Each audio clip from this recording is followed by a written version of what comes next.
দোলে দুলনি, রাঙা মাথার চিরনি, এনে দেবো হাট থেকে মান, তুমি করো না। है तो तुम मुख्तार सिंह का नाम सुना, मुख्तार सिंह का नाम नहीं सुना तो क्या सुना है इस दुनिया में। তুমি সাকিব খানকে অমিতাভ বচ্চন বলছো, আমি তো অমিতাভ বচ্চন বলবো না, সাকিব খানকে তোমরা কি মনে করছো? আমি সেটা আমার ভাই, ওই আপনি পাগল নাকি, মানুষের দেখে হইবেন আবার সফটওয়্যার, মানে এই যে ডাইনামিক্স গুলো মিউজিকের, এগুলো আমাকে জেমস ভাই শিখেছে। এ প্রাণ ডালিম যেন ফেটে দুই ভাগ, এ প্রাণ ডালিম যেন ফেটে দুই ভাগ।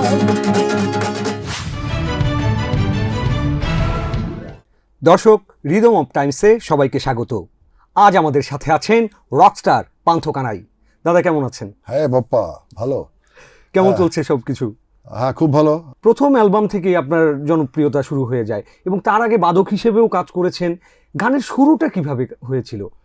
আমি যখন মায়ের গর্ভে আর কি, তখন থেকে আমি গান শোনা শুরু করি, কারণ মা গান গাইতেন, মা প্র্যাকটিস করতেন। হ্যাঁ, তখন আমি গর্ভে ছিলাম, তো তখন থেকেই আর কি আমি গান শুনি। তো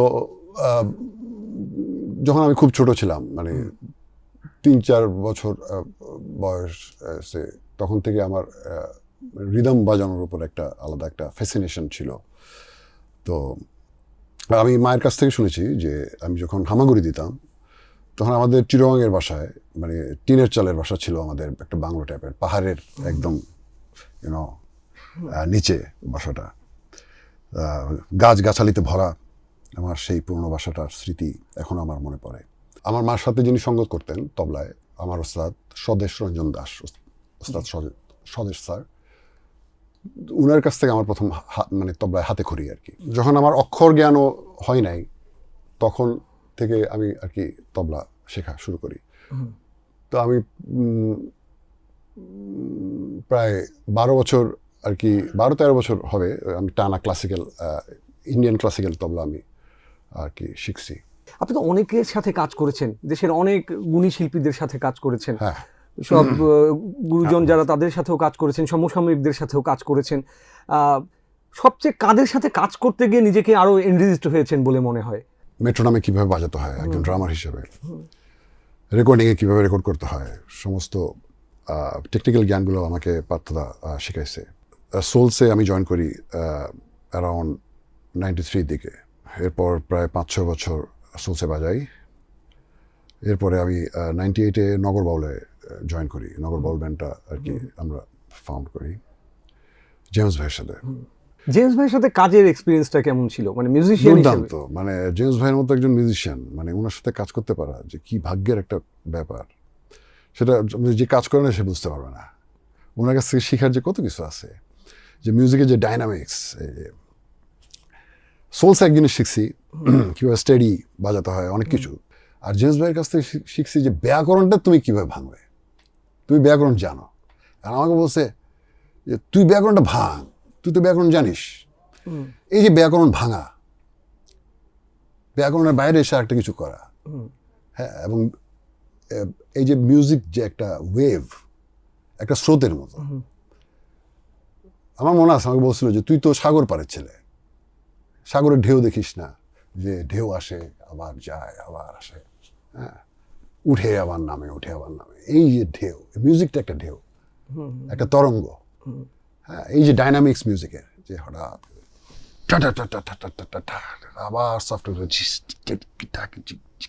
মানে এই যে ডাইনামিক্স গুলো মিউজিকের, এগুলো আমাকে জেমস ভাই শিখেছে। কিন্তু মানে আমি এই লোকটার কাছে অনেক ঋণী। অবশ্যই পুরো বাংলাদেশি জেমস ভাইদের কাছে ঋণী আমরা। আমার মনে হয় যে এইরকম একটা মিউজিশিয়ান বাংলাদেশে আরো 200 বছরে আসবে কিনা, মানে আমার সন্দেহ আর কি। অবশ্যই গায়ক হিসেবে তো অসাধারণ, কিন্তু সঙ্গীত স্রষ্টা হিসেবে বা মিউজিক কম্পোজার হিসেবে কিন্তু জেমস ভাই অসাধারণ, দারুণ সব দিক দিয়ে। ওনার যে শব্দ চয়ন, গানগুলোর যে মানে ওনার যে লিরিক্স, দেখছো না কি দারুণ, মানে এবং সব কিছু আলাদা, সব থেকে আলাদা।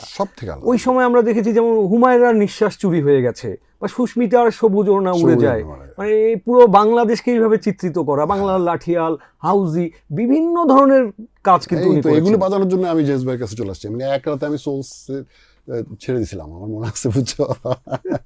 মা গানটা যখন এলো সারা বাংলাদেশে ছড়িয়ে গেল, তখন তো ক্যাসেটের যুগ, মূলত ক্যাসেট চলছে এবং 2001-এ। আমরা নিজেরাও কিনে কিনে সেই গানগুলো শুনেছি।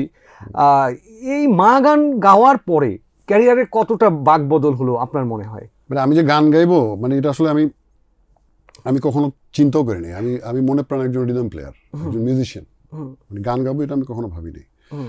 তো যাই হোক, এখন নগরবাউল থেকে বেরোয়ার পরে আমার আসলে আর কিছু করার ছিল না, মানে আর কার সাথে ড্রাম বাজাবো। সোলস আর নগরবাউলের মতো একটা ব্যান্ডের ড্রাম বাজানোর পরে হ্যাঁ, এরপরে আমি কিভাবে ঢাকায় সার্ভাইভ করবো, থাকবো, এটা নিয়ে আমার একটা বিশাল একটা দুশ্চিন্তা, মানে আমার বলে না যে পায়ের নিচের থেকে মাটি সরে গেছে। উপায় না দেখে আমি চলে গেছি সঙ্গীতা সেলিম ভাইয়ের কাছে।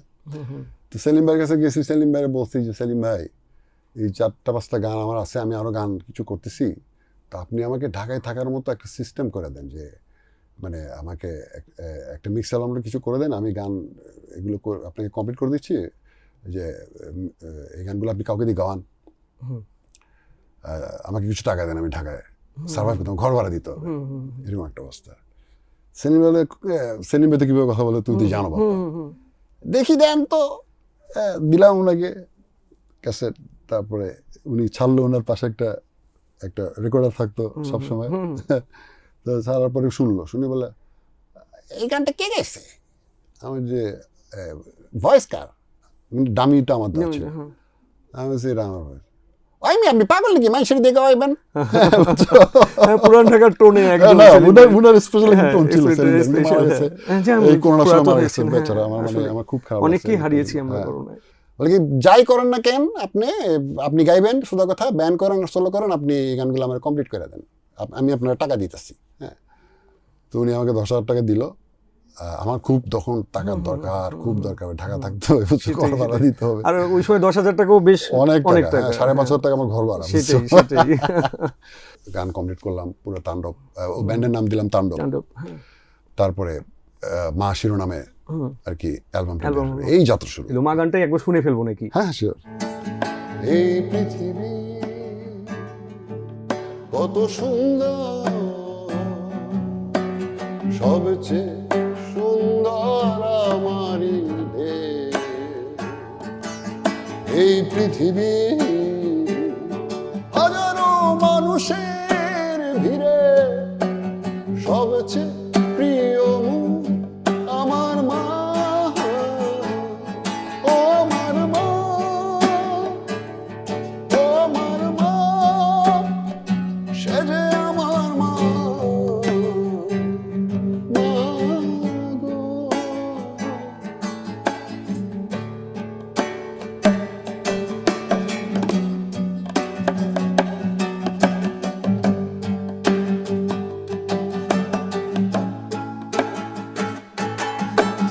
কতদিন,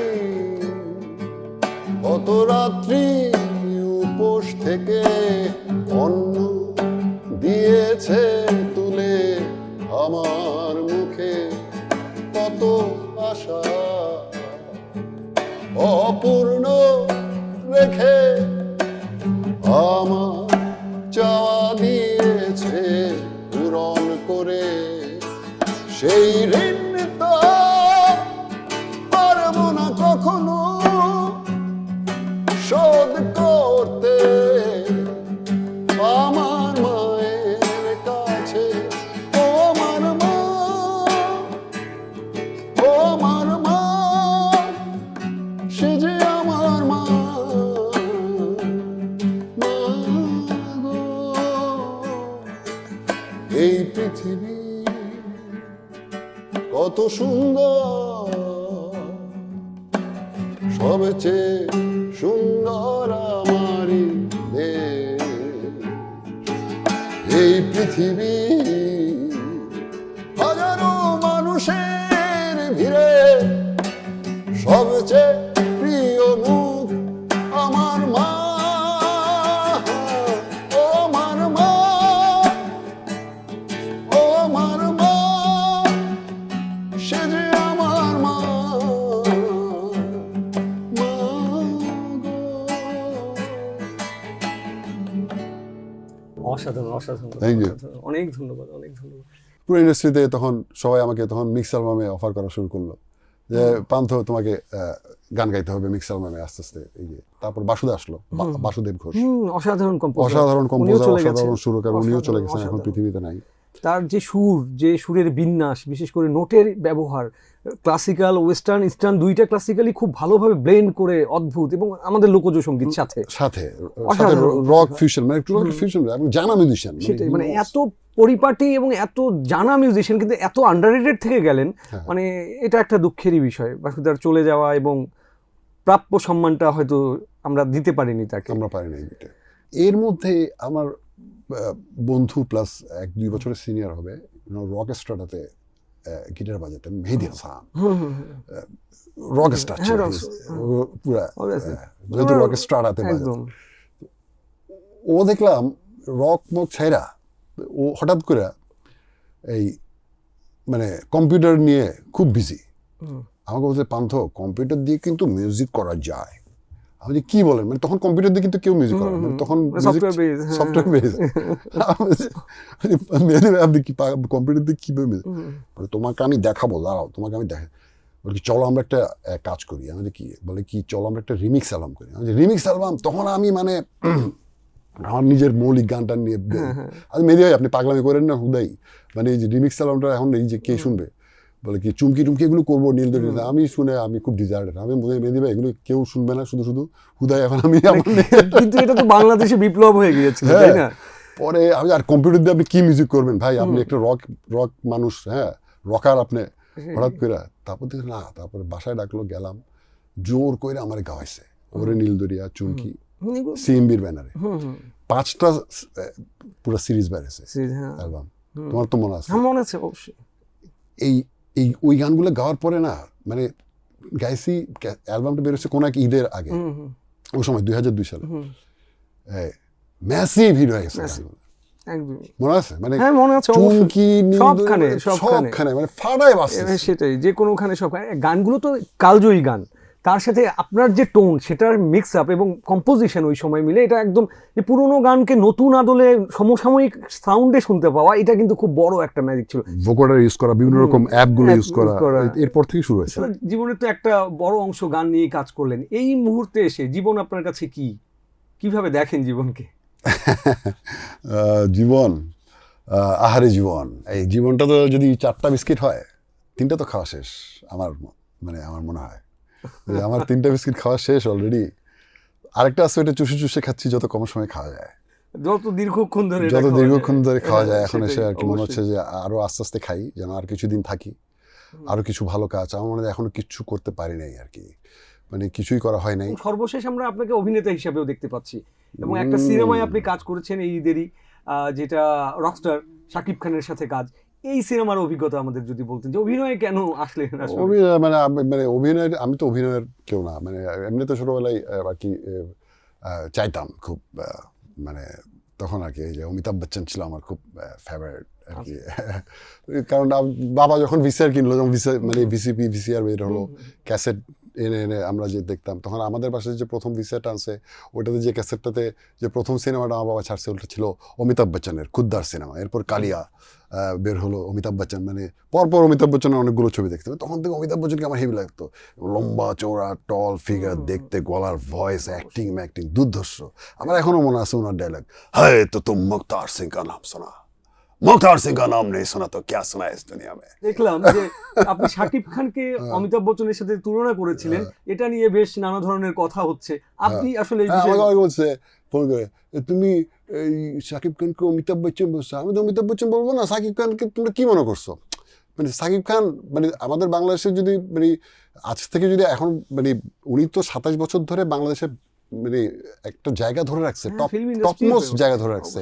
একটা সময় তোমার খেয়াল আছে বাপ্পা, যে কেউ ফিল্ম দেখতে যাইতো না, সিনেমা হলগুলো ফাঁকা, মানে কেউ ছিল না ওরকম নায়ক। মানে শাকিব খান কিন্তু ধরে রাখছে জিনিসটাকে, তার ডেডিকেশন লেভেল, তার সিরিয়াসনেস, তার দিন দিন সে গ্রাজুয়ালি কিন্তু ডেভেলপ করতেছে। হ্যাঁ, এবং আমি দেখলাম খুব সিনসিয়ার উনি কাজের। সেটে যখন একটা কারাগারে শুটিং হচ্ছিল রক স্টারে, তো দেখলাম যে উনি আসলো, মাইক্রোবাস নিয়ে 3-4টা মাইক্রোবাস ঢুকলো, আমরা তখন আমাদের টেক চলতেছিল, দেখলাম ঢুকলো, যে এই আসছে। আমি তো ভাবছি যে মানে লোকটা মনে হয় অনেক বেশি মুডি হবে, স্টারডম থাকবে, গাড়ি থেকে নামলো মানে মাসেল বলা এই যে বাউন্সার টাউন্সার নিয়ে নামলো, ওরে বাবরে বাপ মানে কি মানে দেখতে লাগে ওনাকে সেরকম একটা আর কি।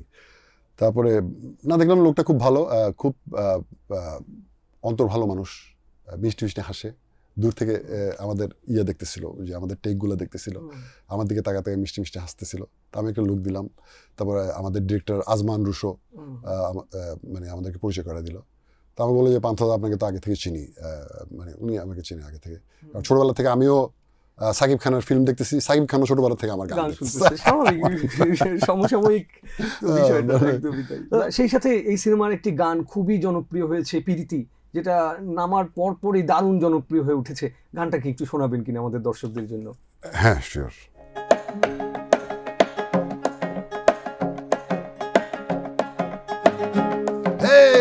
শরীর কামনা ভরা পানি ভরা মেঘ, ছুঁয়ো না তুমি কাঁটা রয়াবে।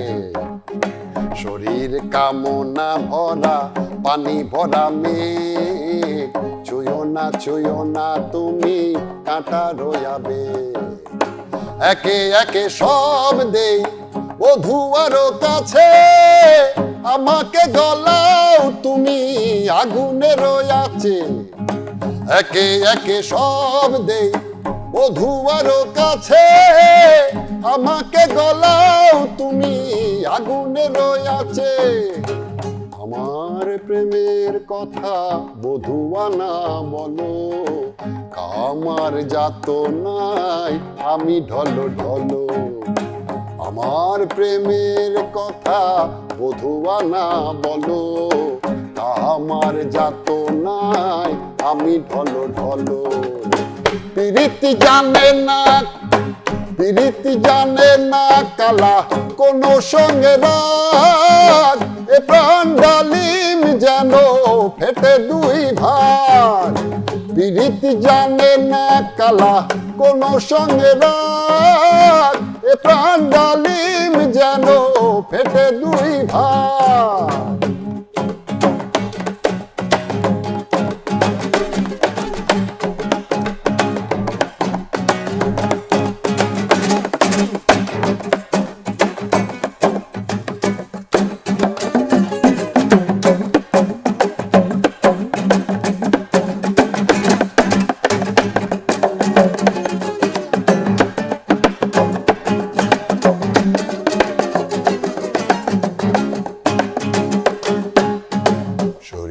কামনা ভরা পানি ভরা মেঘ, ছুঁয়ো না তুমি কাঁটা রয়াবে। শরীর কামনা ভরা পানি ভরা মেঘ, ছুঁয়ো না তুমি কাঁটা রয়াবে। একে একে সব দেই বধুয়ারও কাছে, আমাকে পড়াও তুমি আগুনের আছে।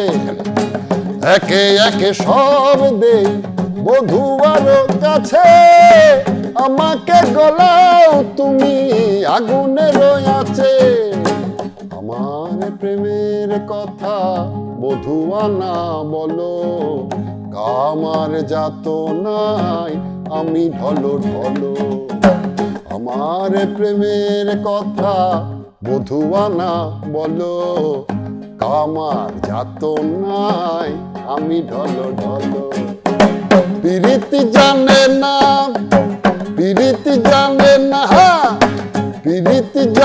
না কালা কোন সঙ্গে রাগ, এ প্রাণ ডালিম যেন ফেটে দুই ভাগ। প্রীতি জানে না কালা কোন সঙ্গে রাগ, এ প্রাণ ডালিম যেন ফেটে দুই ভাগ। এ প্রাণ ডালিম যেন ফেটে দুই ভাগ। এ প্রাণ ডালিম যেন ফেটে দুই ভাগ। এ প্রাণ ডালিম যেন ফেটে দুই ভাগ। এ প্রাণ ডালিম যেন ফেটে দুই ভাগ। বাহ কি বাজাইলা তুমি এই ফিল্মে যে এই গানটা গাইলাম রকস্টারে, এই গানটার লিরিক্স কিন্তু অনবদ্য একটা লিরিক্স এবং সুরটাও। এই ধরনের গান সচরাচর কিন্তু আগে মানে অনেক আগে হতো, হ্যাঁ একটা সময় হতো, একটা সময় হতো, সিনেমাতেও হতো, কিন্তু মধ্যখানে প্রায় কতগুলো ডিকেটস কিন্তু একদম বাজে কাজ করে সময় গেছে। গেছে, একটা সময় আমরা ছোটবেলায় দেখছি একই সোনার আলোয় জীবন ভরিয়ে অদ্ভুত দিলে, সব বাংলা অদ্ভুত সিনেমার সুন্দর অদ্ভুত সব গান। গান, এনজু কি কিশোর, রুনা লায়লা, কি খুরশিদ সুন্দর আলম, সুন্দর মানে হ্যাঁ, গানের কথা ছিল, অবশ্যই। টিউন ছিল। মানে আহমেদ ইমতিয়াজ বুলবুল, লাকি আখান্দ, আলাউদ্দিন আলীর মতো কিংবদন্তি মানুষ কি আসলে মনে সিনেমার হতো জন্য কাজ সিনেমার করেছেন, কাজ করে গেছে, অসাধারণ ভাবা সব যায় কাজ, ওইসব কাজ। অসাধারণ কাজ। তো এখন আমরা আবার চেষ্টা করতেছি যে ওই সময়টাকে তো আর হবে না, ওই সময় ওই গাছপালাও নাই, ওই পরিবেশটাও নাই, ওই মাটিটাও পাখিগুলো বদলে গেছে। তো যতটুকু পারা যায় আমরা জিনিসটাকে আর একটু এগিয়ে নিতে চেষ্টা করছি। তো আপনাদের প্রশংসাটা আমাদের খুব দরকার, সমালোচনার সাথে সাথে আপনারা আমাদেরকে পজিটিভলি একটু দেখবেন, তাহলে আমাদের কাছ থেকে ভালো ভালো কাজ পাবেন। দাদা তাণ্ডবের এখন পরিস্থিতি কি? মাঝখানে তো একটা বিরতি ছিল আমরা জানি, আবার কি শুরু করার কোনো পরিকল্পনা আছে কিনা? হ্যাঁ, এখন আমি তাণ্ডবের অ্যাক্টিভিটিস আবার শুরু করছি, আমরা শো করতেছি, আমরা কয়েকজন মিলে তাণ্ডব আবার আমরা স্টার্ট করছি আর কি। তো আমাদের রেকর্ডিং চলতেছে আমাদের গান, কিছু নতুন গান, কিছু ভালো ভালো সুন্দর সুন্দর গান নিয়ে আমরা আবার অ্যালবাম করব। এর মধ্যে আমার ইউটিউব চ্যানেল যেটা আছে পান্থকানাই অফিসিয়াল, তো ইউটিউব চ্যানেলটা আবার চালু করছি, এখন থেকে ওখানে আর কি আমাদের গান আসবে। দাদা অসংখ্য ধন্যবাদ আমাদের সময় দেওয়ার জন্য, এবং আপনার খুব জনপ্রিয় একটা গান, সারা বাংলাদেশ যে গানে মুগ্ধ, নৌকা জমিন লাটাই, গানটা শুনতে শুনতে আজকের আয়োজন শেষ করতে চাচ্ছি দাদা। তার আগে দর্শকদের কাছ থেকে বিদায় নিয়ে আসছি। দর্শক, রিদম অফ টাইমসে এই ছিল আজকের আয়োজন। সঙ্গে থাকুন টাইমস অফ বাংলাদেশের। এ তোমার মনের গহীন গাঙে উপচে পড়ে জল, সে জলে সাঁতার কাটো তুমি অনুর্গল, আবার ডুব সাঁতারে অনেকে নাকি আনন্দে টলমল, তাই সামনের মাসে তোমায় একটা কি নৌকা কিনে দেব।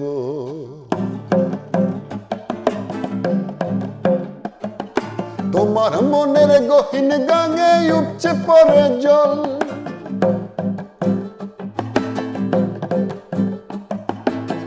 সে জলে সাঁতার কাটো তুমি অনুর্গল, আবার ডুব সাঁতারে অনেকে নাকি আনন্দে টলমল, তাই সামনের মাসে তোমায় একটা নৌকা কিনে দেব।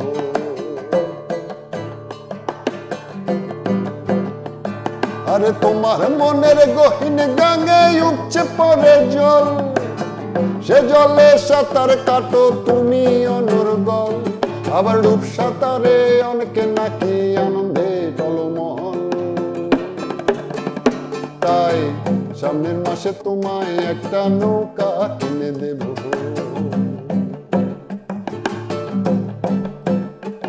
আমি সামনের মাসে তোমায় একটা নৌকা কিনে দেব।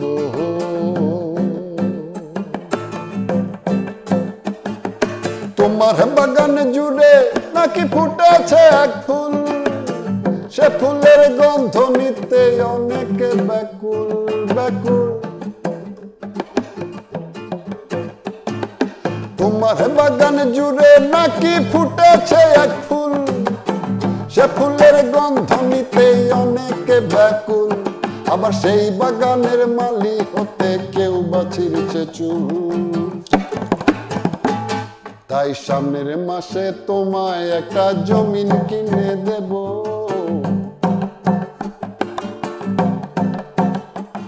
আমি সামনের মাসে নৌকা জমিন নাটাই কিনে দেব।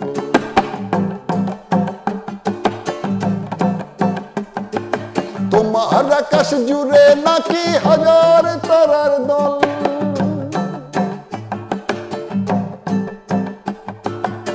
সে তারার আলোয় তোমার মনটা ঝলমল ঝলমল ঝলমল। তোমার আকাশ জুড়ে নাকি হাজার তারার দল, সে তারার আলোয় তোমার মনটা ঝলমল, আবার কেউ বা নাকি উড়িয়ে ঘুরি ভাড়ায় মনোবল, তাই সামনের মাসে তোমায় একটা নাটাই কিনে দেব।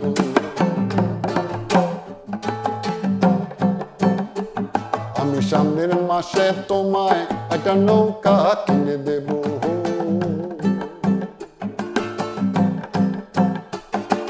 দোলে দোলে দুলনি রাঙা মাথার চিরনি এনে দেব হাট থেকে মান তুমি করো না। দোলে দোলে দুলনি রাঙা মাথার চিরনি এনে দেব হাট থেকে মান তুমি করো না। নতুন নতুন খোপাটি তুলে এনে দোপাটি রাঙা ফিতা বেঁধে দেব মান তুমি করো না। মান তুমি করো না, মান তুমি করো না।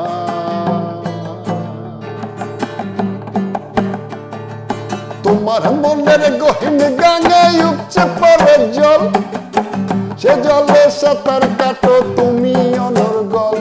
আবার তোমার মনের গহীন গাঙে উপচে পড়ে জল, সে জলে সাঁতার কাটো তুমি অনর্গল। আবার ডুব সাঁতারে অনেকে নাকি আনন্দে টলমহল। তাই সামনের মাসে তোমায় একটা নৌকা কিনে দেব। আমি সামনের মাসে তোমায় একটা নৌকা কিনে দেব। Thank you.